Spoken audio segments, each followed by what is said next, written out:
예, 안녕하십니까. 오늘은 이제 원자력 관련해가지고 좀 이야기를 할 텐데요. 제가 그 라이브에서 말씀드렸다시피 조금 원자력 관련돼서 좀 집중을 할 필요가 있다. 좀 말씀드렸습니다. 다만 그 종목들 중에서 중공업 산업들이 좀 있기 때문에 거기에 대한 위험성은 좀 있습니다. 그래서 제가 말씀드렸던 뭐 중공업은 웬만하면 하지 않는다라는 것에서 좀 반하긴 하지만은 그래도 이런 내용 알아두시면 좋을 것 같아서 오늘 영상 올리게 되었습니다.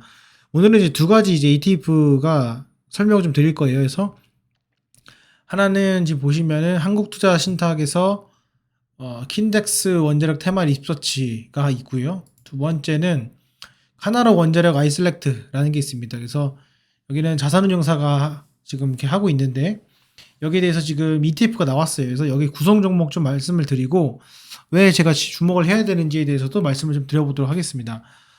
최근에 아시다시피 이제 러시아 전쟁이 있으면서 천연가스에 대한 그런 공급 중단 그리고 실질적으로 그게 경제에 큰 타격을 입고 상당히 의존도가 높다라는 것을 알고 있습니다. 그래서 뭐 ESG 경영이다 어쩐다 하면서도 막 석탄을 떼고 있는 아주 모순적인 행동을 보이고 있는 것이 이제 유럽입니다. 그런 것처럼 지금 에너지가 상당히 중요한데 실질적으로 원자력이라고 하는 것은 유럽에서는 어떤 명분이 없었습니다. 그랬는데 지금 최근에 이제 유럽에서도 이제 원전에 대한 이슈가 있고요. 그렇게 되면은 기존에 있던 파이 자체가 늘어나게 됩니다. 이런 부분을 봤을 때 한국에 있는 그 원전 관련된 기업들이 상당히 큰 수혜를 받을 수 있다. 중장기적으로 이렇게 좀 볼 수가 있고요. 뭐 귀에 걸면 귀걸이, 코에 걸면 코걸이지만은 원자력이 친환경이냐, 친환경이지 않느냐에 따른 찬반이 있지만은 지금 같은 상태에서 여론적으로 이게 친환경 쪽으로 몰아갈 수 있는 그런 가능성이 있다. 그래서 거기에 대한 좀 최근에 있는 ETF를 설명드렸고 좀 기다려서 보시면은 끝까지 보시면은 ETF를 웬만한 방법도 제가 말씀드리도록 하겠습니다. 말 그대로 이제 ETF는 어떤 구성 종목을 모아가지고 하나의 그런 지수를 만들고요. 그 지수를 추종하는 어떤 그 펀드를 만드는 거라 보시면 좋을 것 같습니다. 그래서 자산운용사가 보통 하게 되고요. 이런 것들 포인트 중에 보시면은 뭐 이거를 제가 매매하라는 것이 아니라 예를 들어서 주로 이제 보는 것은 이게 원자력 테마 딥서치로 보시면 될 것 같습니다. 이 구성 종목을 보시면 돼요. 그래서 지금 같은 상황에서 요거를 내가 다 매수를 못하기 때문에 ETF를 매수하면 요걸 바스켓을 매수하는 것과 동일한 효과를 낼 수 있다. 이런 내용입니다. 그래서 지금 보시면은 상위 탑 3가 삼성물산, 한국전력, 두산에너빌리티 이렇게 있고요. 그 다음에 이제 비중이 조금씩 나는 것들이 포스코홀딩스, 한전기술, 오르비텍, 한전 KPX, 현대중공업, 현대건설, 대우건설 이렇게 있습니다. 비중이 이렇게 돼 있어요. 그래서 탑 10개가 이렇게 있고요. 그 다음에 하나로를 보면은 현대건설, 두산에너빌리티, 한국전력, 대우건설, LS일렉트릭, 한전 KPS, 한전기술, 현대일렉트릭, 우리기술, 효성중공업 이렇게 있습니다. 만약에 여러분들이 이제 필요한 종목들에 대해서 댓글로 달아주시면은 그 관련된 영상을 좀 더 제가 2탄으로 더 심도 깊게 좀 말씀을 드려보도록 하겠습니다.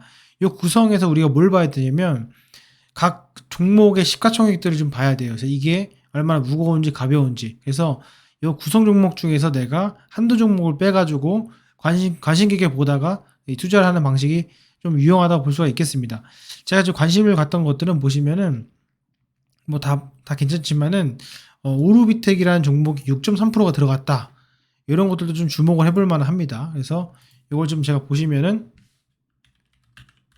예, 오르비텍을 보시면은 이게 지금 보시면 시중자 D군이거든요. 이게 D군인데도 불구하고 오르비텍을 지금 상당히 많이 들어갔다는 거죠. 예, 보시면 여기 보면은 오르비텍이 6.3%가 들어가 있습니다.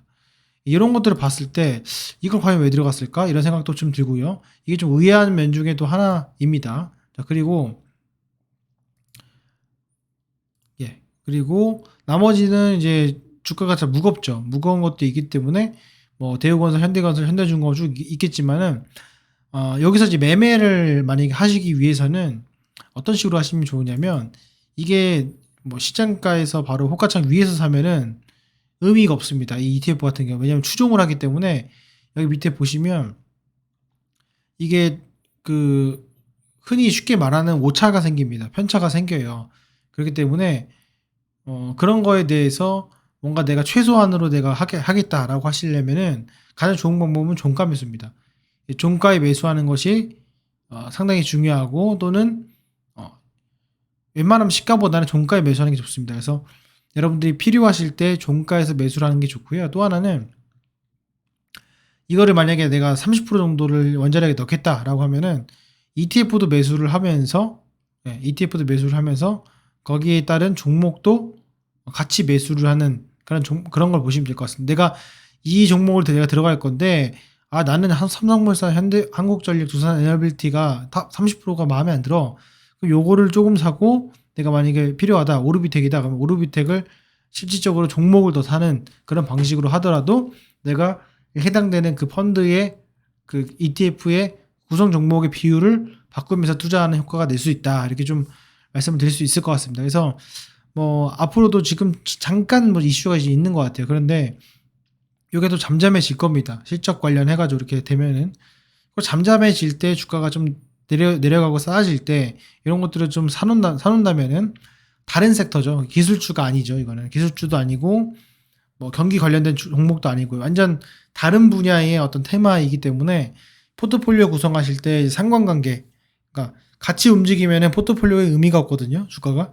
그렇기 때문에 기술주도 아니고 경기 방어주도 아니고 그냥 뭐 일반적인 제조업도 아니고 성장주도 아니고 다른 테마의 이 주식을 갖고 있다면은 포트폴리오 구성하는 데 있어서 상당히 좀 도움이 되지 않을까 이렇게 좀 생각을 합니다. 그래서 이 점 참조하시라고 제가 이제 말씀을 드렸고 마지막으로 이 딥서치 말고 이제 아이셀렉트를 보시게 되면은 좀 다른 면들이 있습니다. 그래서 여기 보면 현대일렉트릭, 우리기술, 효성중공업 이렇게 있고요. 요거는 비중이 탑3가 45% 정도 되고요. 아까 그 원자력 테마 딥서치 같은 경우는 30% 정도 됩니다. 그래서 비중 차이가 조금 다르다. 이렇게 좀 보실 수 있을 것 같습니다. 그래서 요거 참조하셔가지고 여러분들이 투자하시는 데 있어서 이런 것들은 내가 관심 종목으로 이렇게 긁어가지고 저장을 해놓고 어떤 것이 움직이는지 보시고요. 또 여기서 내가 가장 중요한 것은 실적이 좋다 안 좋다보다도 이 해당되는 종목과 해당되는 종목의 그 시가총액과 내가 투자하고 있는 방식이 투자 매매 방법과 비슷하게 움직이는 종목을 들어가야지 전혀 템포가 안 맞는 종목을 들어가게 되면은 오히려 수익도 안 나고 손실만 가중된다. 이렇게 좀 말씀을 드릴 수 있을 것 같습니다. 그래서 이 점 여러분들 참조하셔가지고 투자하시는데 조금이나마 도움이 됐으면 좋겠습니다. 도움이 되셨다면은 구독과 좋아요도 부탁드리겠습니다. 감사합니다.